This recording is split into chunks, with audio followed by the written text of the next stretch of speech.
Hello and welcome to Super Mario Words, where we talk about random Mario things and rank them. I'm Sen. And I'm Drew. So we forgot to rank Phanto last episode. We did. So let's do that now real quick. Alright, yes, our last episode was Phanto, and Phanto is definitely a very interesting enemy. Phanto has only had one major appearance, but has remained infamous in the hearts of players for 30 years. 30 years. That's a joke that no one's gonna get. No. Let's start in the middle. Above or below Flood? Above. All right. Like, Flood is interesting, but Phanto is, as we went into last episode, a lot. If this was based on my purely personal rankings, I think that Bunt and Phanto would be pretty close, but I'm gonna guess that you would put Phanto actually above the cake. Bunt is very interesting and has his own questions, but Phanto is even more so above. Yeah, also, everyone remembers Phanto, and only I remember Bunt. So, I'd say probably above paintings. Yeah, above paintings. The implications of Phanto are... What about Professor Elvin Gadd? Okay, so that's interesting because, Professor Egad is recurring. He does a lot. Honestly, I would love to see him take on the idea of Phanto, but I feel like he might be driven mad from the revelation, so it's hard to say. Gosh, it is close. Yeah. Because they both have different things in favor. Yeah. I'm gonna say below. Below? Alright, that's reasonable. Alright, then let's put Phanto there. If we see the true story of Phanto, where it is an interdimensional monster. Actually, you know who should fight Phanto? Who's that? Kirby. Oh, yeah, that would be perfect. Kirby fights Eldritch Horrors all the time. That's true. Anyway, so with that done, let's go ahead and move on to the actual subject of this episode. Yes. Matter Splatter Galaxy. Matter Splatter Galaxy.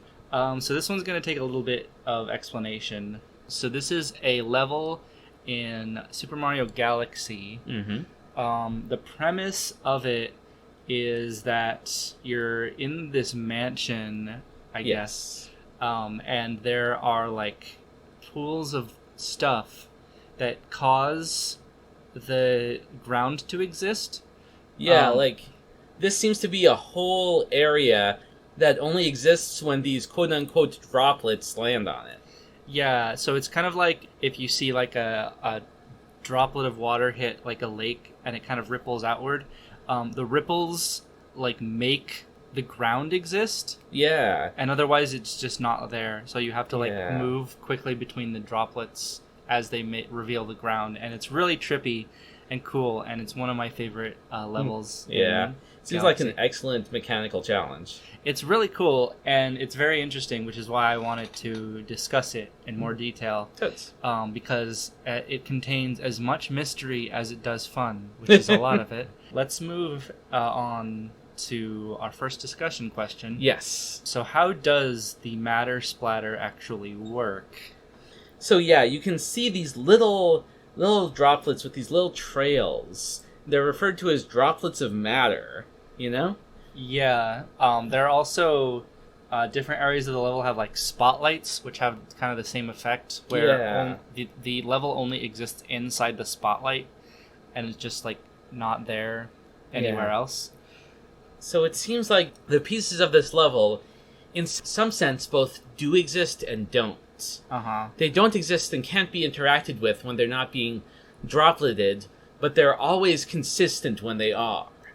The pattern of it must always exist, even if the thing doesn't. Yeah, I think that it's got something to do with waves. And waves and probably quantum. Yeah. If I learned anything from Toho, it's that waves are just a thing that are out there, and you can manipulate them with Moon Bunny powers. Yes, that is absolutely correct. The second part is not relevant to this. There aren't any Moon Bunnies in this part of this game. I don't know if you find some others in the rest of Super Mario Galaxy. Actually, you do, I think. Well, there you go. Maybe they're responsible for this. Maybe they can manipulate the waves. Yes. But yeah, it's a little bit hard to imagine like what is going on here because it's kind of abstract. Extremely. It's clearly got some kind of interdimensional phase distortion. Yeah, I feel like... Alright, my theory is that the parts of this level exist in some form of quantum superposition. Uh-huh. And the thing is, usually quantum superposition is broken by an observer, which you would think Mario would count as, you know? Right. He can interact with matter. He does it all the time. Ask true. anybody. I guess, I mean, that seems pretty self-evident, I suppose. And yet, this only, comes into a solid existence when these specific droplets are interacting with it. So maybe it's like the intersection of another universe which can't be directly observed. Oh, there you go. So we're seeing kind of like, it's like the 4D cube, right? Yeah. Flatland? Yeah, we're seeing extrusions of a 4-dimensional object into our 3-dimensional space. Yeah, which means that actually if it extruded at the wrong time, it would just kind of like explode from inside of Mario, which would be bad, I think. Yes. And maybe the matter droplets are helping with that not happening. I mean, one does hope that is the case, because... I mean, I've definitely had the thought, because you can move around the edge of the spotlight, and you're like, well, what if it appears, like, over top of Mario? And the game mechanics just kind of make sure that something that makes sense happens instead of Mario exploding. Yeah. But you have to imagine that maybe it's possible. What I'm saying is that this is extremely dangerous. Oh, yes. Well, it sure does seem extremely dangerous to be hopping in between things that sometimes don't exist in the first place, so... What do you fall into if you fall out of this? Well, I feel like that's a question that's applicable to a lot of Mario games. It's true, but this level, exists less than most of the other ones. Yeah, it's true. So it fall into... Maybe you just... I mean, what kind of space is this? Mario, I guess, can breathe? So there must be air? But maybe it's not super explained how galaxies work. Yeah. In Super Mario Galaxy, a galaxy is objectively not a galaxy. Yes. I mean, this one is just like a collection of like floating structures. Yeah. Like there are apartment buildings bigger than this galaxy. So, but I think that we have kind of a handle on the wave. Phase distortion effect that causes this 4-dimensional object to extrude into our universe. Yes, and clearly the droplets of matter are themselves 4-dimensional, a piece of them existing in our universe to see, but a piece of them existing further into the 4-dimensional space to observe the superposition. Probably, yeah. Yes. I think that we've given like 3 or 4 different contradictory explanations that have like completely unrelated branches of physics involved, but I think that's fine. Yeah, that's how video games work. So let's move on to our next discussion question, which is the galaxy a ghost? Well, okay. Maybe. Yeah. Well, all right, let's move on. Our next discussion. So okay. My reasoning for thinking that the galaxy might be a ghost is that it has kind of like a ghost house sort of theming. Yeah. It kind of like the kind of like green like ecto cooler background is used in other like ghost house things. Mm-hmm. There's another matter splatter section in like an area with ghosts, I believe. Yeah, the ghostly galaxy. Yes. So I think it's worth entertaining the notion that maybe what is ghostly about the matter splatter galaxy is that the whole thing is a ghost of a galaxy. It could be, a galaxy that died. Maybe the dimension that this all extrudes into is the afterlife. I mean, there are definitely some upsetting metaphysical questions, which we've already kind of touched on in the Mario universe. And we will have more in future episodes. I guess, because boos aren't necessarily ghosts. No. Either. Yeah.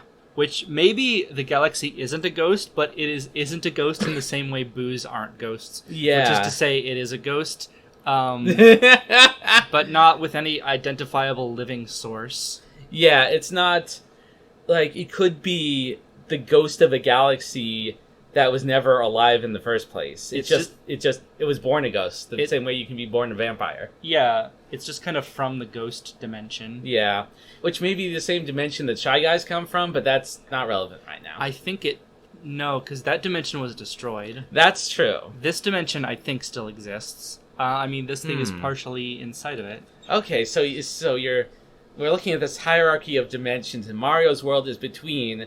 And, like, the Shy Guys dimension is below, and the Ghost dimension is above. In 4-dimensionally, of course. I mean, I think that you're trying to arrange the dimensions in a Euclidean manner, which is not true. Necessarily how that works.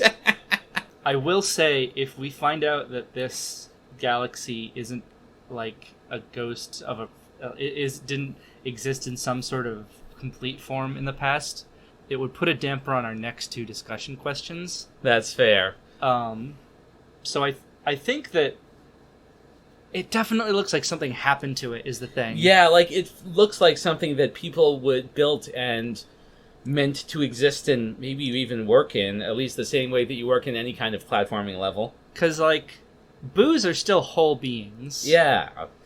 And this is, like, torn apart or incomplete or something. Yeah, it's kind of pulled between dimensions, like ghost taffy. Yeah, it clearly wasn't built to be bits.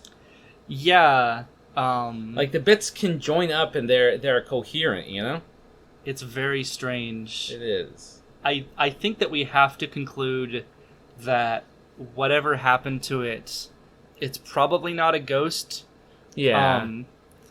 But it's not like it is has some kind of ghostly existence. Yes. Like Danny Phantom.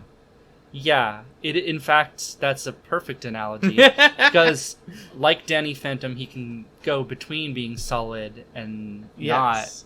Exactly. It is the Danny Phantom of levels.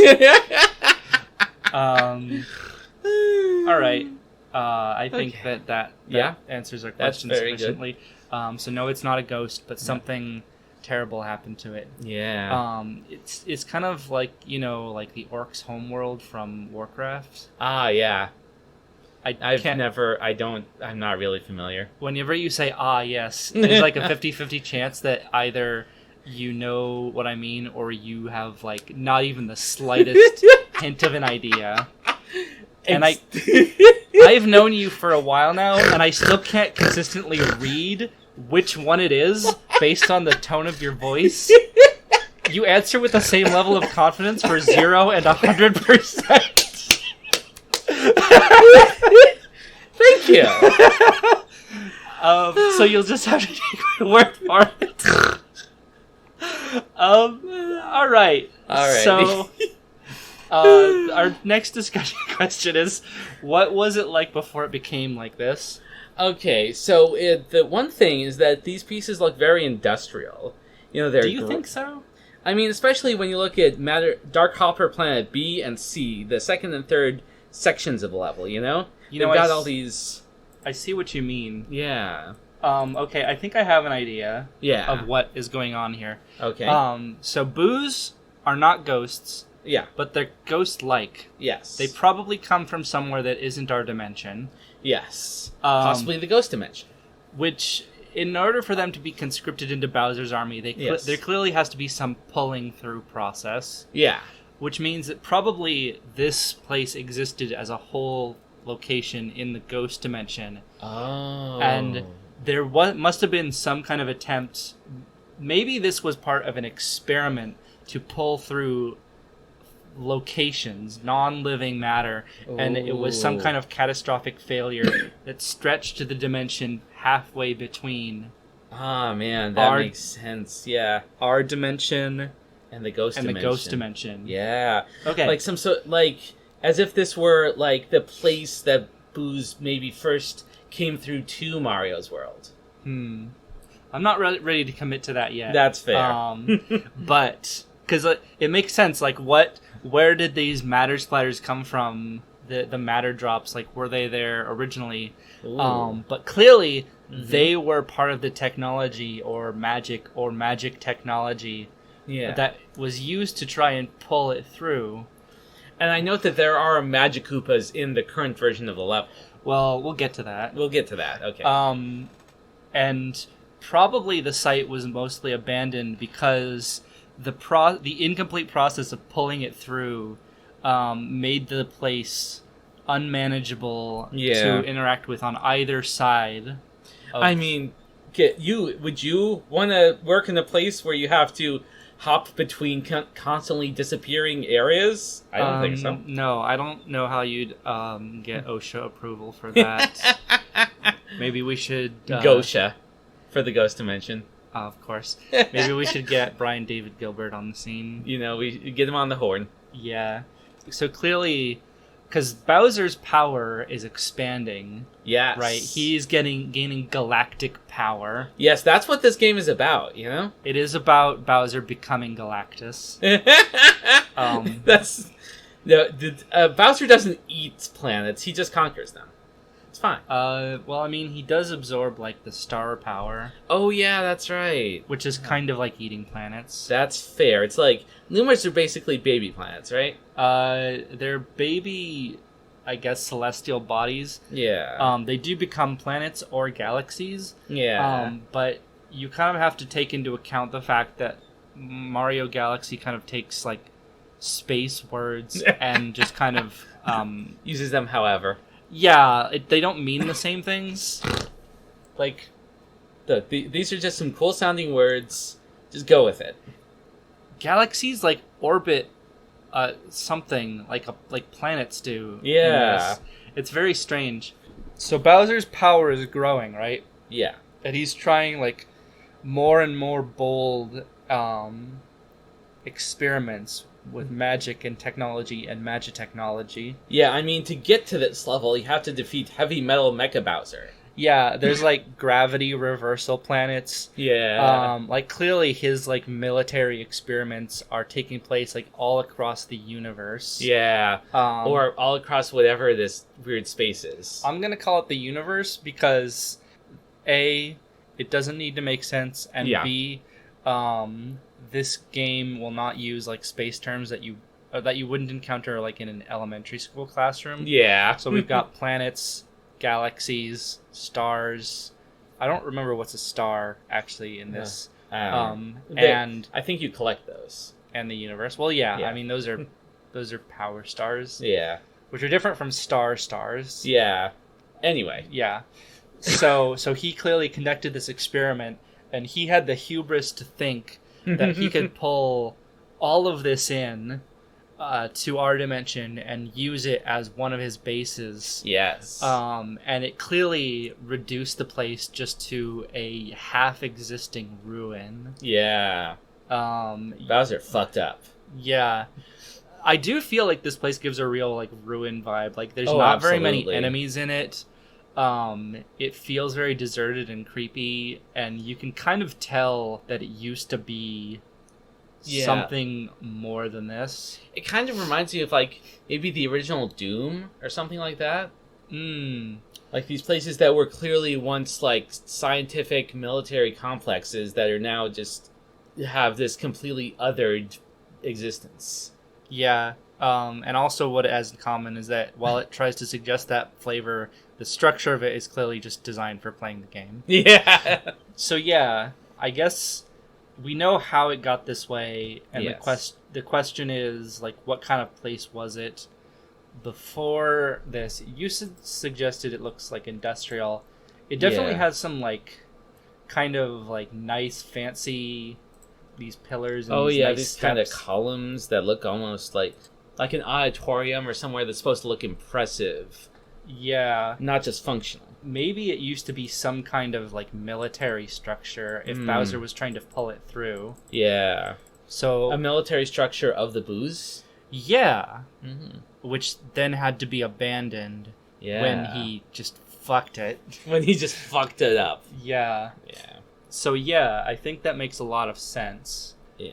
So we're putting together kind of an idea of what happened here. Yeah. So it used to be a military complex for Booze or other beings from the ghost dimension. Yeah. And Bowser tried to pull it through using phase distortion waves, conveyed through these like spotlights and matter droplets. Yeah. But it couldn't maintain the connection to our world. Yeah. So the devices instead left it in a half-existing ruin across two different dimensions. Yes. So with that firmly established, we move on to our fourth discussion question. Are the Magic Koopas responsible for its current state? And, I mean, it's... Well, okay. Bowser's technology is clearly heavily based on magic, you know? Right. Just to cover, so I believe Magic Koopas are the only enemies you encounter here. I believe so. I think we watched a playthrough and we did see that was the case. Yeah, they're the only ones listed in the wiki. Yeah. Which makes sense because the main danger here isn't the enemies, it's just falling into the abyss. It's falling out of the world. Yeah. Which only kind of exists. Yeah. I mean, who knows, if Mario falls off one of these platforms, he might end up in the ghost dimension. Maybe he does end up in the ghost dimension, which makes him not dead because the ghost dimension isn't where ghosts live. Look, maybe this is going to be the plot of a future Luigi's Mansion game. The Mario universe tries very hard and doesn't quite succeed in sidestepping the weird metaphysics it is established. Yeah. And that's just kind of something that we're going to be stumbling over. And happily so, because that provides a lot of the grist for this podcast. It really does. The weirder the Mario universe is, the better this podcast becomes. Which it means it's good that it's very, very weird. Yeah. It also explains why we spend so much time talking about Super Mario Brothers 2. Yeah, it is pretty weird. So, clearly, the Magic Koopas need to play some role here, right? Yes. And you could say that they're just guarding the star. Possibly. But I think that there's got to be something more to it, because there's not very many of them. Yeah. If they were here to, like... protect it, you'd think that there'd be more and closer to the star, and there would be like more of just Bowser's army here, you know. Well, of the ones that could actually like stand. That's fair, but I mean, you know, things that can fly, things that could operate in this kind of space without too much trouble. Yeah, I think there's only a few near the entrance mainly. Yeah, I would have to check, but I do believe that this is not like a very heavily fortified area. Yeah, so I think that they're playing some kind of other role here. And the thing is, Magic Koopas, they're often researchers in the more story-based games, you know? Right. Also, if they were overseeing this project, they clearly must have some grasp of quantum physics. Yeah, it's true. Or waves. And the other, like, 3 things we decided this was. Yeah. They need to be good at some or all of those things. They need to be good at 4-dimensional wave-particle duality. Yeah, quantum. That is quantum. Well, but you didn't say the word quantum, and it makes it quantum the more you say quantum. Oh, I guess that's true, quantum. Yes. It's going to be my dialogue tag now, like I'm a Animal Crossing character. It seems pretty clear that they must have played a role in, like, building this project. Absolutely. And, like, doing research for it. And I think that there's 2 reasons I could think that they would stick around, right? One is continue to research on this. You know, like, it's always a thing when absolutely, the characters encounter like a supernatural zone. Yeah, and they're like, this will understanding what this is will change the nature of our understanding of reality. And to be fair, that kind of makes sense here. Yeah, I think that if this was anything other than a game mechanic, it would definitely have significant repercussions for how reality works. That's where we come in. Yes, we're going to be learning very physics waves, quantum, about it. Dimension. Yes. There's one other reason I can think that they might be involved, and that is containment. Ooh, yeah, good point. Because the thing is, we see what appear to be machines running that are still dropping the matter, and if it was just a matter of, like, turning those things off... Just a matter. If it was just a situation where you needed to turn those things off, then clearly they could just let the phase distortion decay and let the Matter Splatter galaxy go back to the ghost dimension. Mm-hmm. Arguably, that would be better for everybody. Probably. But clearly there's some kind of self-sustaining reaction here. Yeah. And they, I think, might be concerned that it could spread further out, which would have disastrous implications for both dimensions. Yeah, that's a good point. You might have the two dimensions beginning to meld and merge, and that would be even worse than all of the nonsense that Bowser's pulling in this game. Yeah, we could end up merging the Earth with Outworld. Sorry, I think that's Mortal Kombat. Oh god, we could end up just combining all fighting games into one once it spreads to Smash. Yeah, I think that might be a problem. I mean, that's what Smash is trying to do anyway, but, slower. I mean, yeah, but without, like, a catastrophic quantum disaster. So, yeah. Kirby will take care of it. It could be that these researchers are the only ones keeping this kind of, like, nuclear disaster, but for other dimensions, contained to this one area. Yeah. We kill them, don't we? I mean, we do defeat them, yeah. That might, Is it... It's fine. Is there anyone still watching this, like, after the end of Mario Galaxy? Who fixes this? Rosalina. I guess so. Off screen. It's fine. It does have kind of like a Chernobyl feel to it. It sure does. Oh, man. Of just like, this place isn't inhabitable. Yeah. No great deed is commemorated here. This is not a place of honor. Yeah. But yeah, so I think that actually keeping quantum physicists who can cast magic from glowing orbs is actually pretty important to making sure that this disaster stays contained. Yeah. I wonder if it can be fixed, or if it will just kind of, like, if this galaxy is just in a perpetual state of being ripped in half forever. I mean, again, the possibility actually is that once Bowser's army clears out, Rosalina or somebody else who's actually more directly concerned with the stability of reality can come in and just kind of fix things. Yeah. I mean, that's a valid answer, although I think it's a little bit boring. It kind of is. So, we'll also say that actually, Mario can fix it by fighting a giant Boo that's also half Bowser. Boo Bowser. Let's just say it's ambiguous. Yeah, let's just say it's ambiguous. Because... King Boo Bowser. I mean, it is, because the game never explains what happens, because it's not actually that interested in the fate of, like, galaxies that they just wanted to make weird game mechanics for. But we are. Yes. We are very interested. Excessively interested. Yeah, and I think that we've built a pretty coherent idea of what exactly this is. Yes. I'm proud of us. Yes. Which means that I think we can move on to the rankings. The rankings! And finally, we're doing them at the end of the episode again. Yeah. I also think we're going to try and put together a Google Doc. Yeah. In case anyone cares. But mainly it'll be so we can keep track of things better. Probably a good idea. But right now, we just have 9 things. Yeah. This will be the 10th. Yes. So Matter Splatter Galaxy, above or below Flood? Man. I'm gonna... honestly, I'm gonna say it's probably around the same area as Flood. I like the Matter Splatter Galaxy a lot, and I would probably put it above. Above Flood. Alright, cool. Alright, above or below Bunt? Well, okay, first of all, if we're going by how much you like the thing, that's going to be below Bunt. I don't know. I feel like Bunt and Matter Splatter Galaxy have a lot in common, and that's just kind of a weird one-off thing I really like. Yeah, I would think I actually would put it above. Okay. We'll put Matter Splatter back. It's surprisingly hard to say. I've done actually pretty well this episode of saying it correctly. Matter Splatter Galaxy. Matter Splatter Galaxy. Above or below Paintings?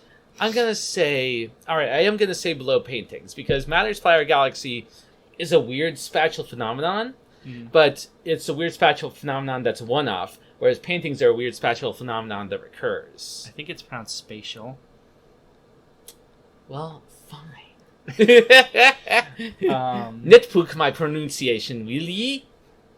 That sounded more like a weird accent than It pronunciation. did.